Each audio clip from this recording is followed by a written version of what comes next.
Year 1970 जब शुरू होती है एक फैंटेसी स्पोर्ट की दुनिया, जिसके पीछे कुछ ही सालों बाद लोग पागल हो जाते हैं।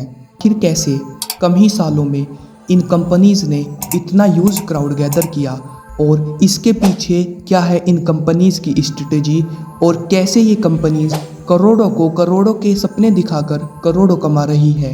आज पूरी डॉक्यूमेंट्री जानेंगे इन फैंटेसी स्पोर्ट्स प्लेटफॉर्म के बारे में। धीरे धीरे से एकदम से माइनस में जाने लगा। मैं कहा यार इस बार नहीं आया तो अगली बार आएगा।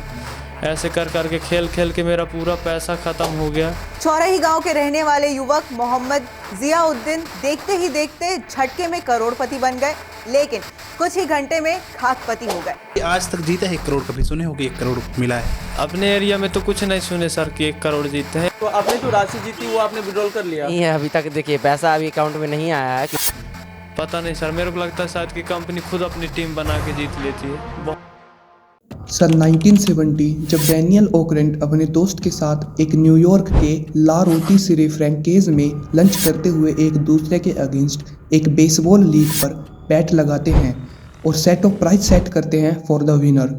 इस गेम ने ओकरेंट और उनके दोस्त को मैच के एंड तक एंगेज रखा because of and prize and suspense. ये चीज़ ओकरेंट को हिट करी और उसी रेस्टोरेंट से एक नाम निकल कर आया, रोटिसरे स्पोर्ट्स, जिसे हम आज फैंटेसी स्पोर्ट्स कहते हैं। जैसे जैसे टाइम चलता गया वैसे वैसे फैंटेसी स्पोर्ट्स के फ़ैन भी बढ़ते गए। ये नंबर यूएस और कनाडा के अंदर 1998 में 500,000 से 15.2 मिलियन तक बढ़ा in 2003, then 29.9 million in 2008 and 59.3 million in 2017। Bharat भी इस मामले में पीछे नहीं रहा।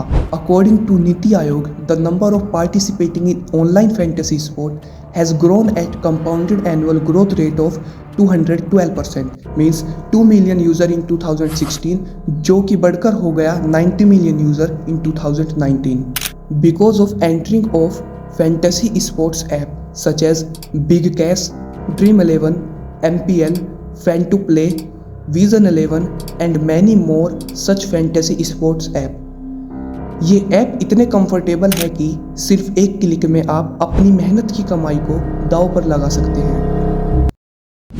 These app gain a high population base because इन्हें प्रमोट करते हैं बड़े बड़े सेलिब्रिटी, जिनको लोग अपना भगवान मानते हैं और अपने कीमती पैसों को दांव पर लगा देते हैं। ये मैं कर लेता हूँ, आप ड्रीम 11 पे टीम बना लो। माई 11 सर्कल पे अपनी टीम बनाओ और हर दिन 1 करोड़ जीतो। ड्रीम 11 माई 11 सर्कल पर अपनी टीम बनाओ और हर दिन जीतो 1 करोड़। ये फैंटेसी ऐप इतने एडिक्टिव होते हैं कि आप एक बोरिंग से बोरिंग मैच को भी, जिस पे आपने पैसे लगाए हैं, आखिर तक देखने के लिए मजबूर हो जाते हैं। लोग अपने काम छोड़कर पैसे लगाकर मैच में एंगेज हो जाते हैं और रिसर्च के अनुसार जो लोगों को एंगेज रखे और जिसमें आखिर तक सस्पेंस बना रहे, लोग उसी की तरफ अट्रैक्ट होते हैं, क्योंकि ये चीज़ें एक रेगुलर लाइफ से ज़्यादा प्लेजर देती हैं और सिर्फ एक क्लिक में करोड़ों कमाने का लालच भी देती हैं। और इसी लालच की वजह से लोग अपने पैसे लगाते हैं और जो आदमी इसे लॉस कर देते हैं वो गिल्ट और सेम की वजह से और पैसे लगाते हैं और कंटिन्यू लॉस होने की वजह से सुसाइड तक कर लेते हैं। एक केस निकल कर आता है मध्य प्रदेश के सिद्धि डिस्ट्रिक्ट से, जहां 25 साल का हर्षित अपने 40,000 गवा देता है, जो उसके पापा ने मजदूरी करके हर्षित की कोचिंग के लिए जोड़े थे। ऐसे ही हर्षित की तरह लाखों लोग अपने पैसे डुबा चुके हैं। जब लोगों को लॉस होता है तो लोग अपनी कंप्लेन पुलिस में करते हैं और पुलिस से ये मामला कोर्ट में पहुंच जाता है, जिसका कुछ हल नहीं निकलता because of public gambling act of 1867, जिसमें इन फैंटेसी स्पोर्ट्स को गेम ऑफ स्किल माना जाता है, ना कि गेम ऑफ चांस। एक्चुअली देखा जाए तो इन गैम्बलिंग स्पोर्ट्स में ओवरऑल फ़ायदा गवर्नमेंट एंड ऐप का होता है, चाहे किसी पर्टिकुलर पर्सन को प्रॉफिट हो या लॉस। फॉर एग्ज़ाम्पल 4 पर्सन मिलकर 100 रुपये लगाते हैं, जिसमें से 30% गवर्नमेंट GST कटता है, फिर उसमें से 20% ऐप ओनर लेता है और उसमें से 30% TDS कटता है।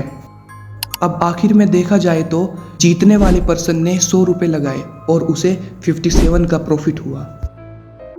हमें इन लालच भरे फैंटेसी ऐप से दूरी बनाकर रखनी चाहिए और दूसरों को भी इस ट्रैप से दूर रहने की सलाह देनी चाहिए।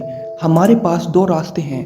पहला, हम इसी ट्रैप में फंसे रहें और करोड़ों के लालच में अपना टाइम वेस्ट करें, और दूसरा, हम अपने आप पर राइट डायरेक्शन में काम करें और अपनी स्किल और हार्ड वर्क के बेसिस पर अपनी ड्रीम लाइफ को अचीव करने की कोशिश करें।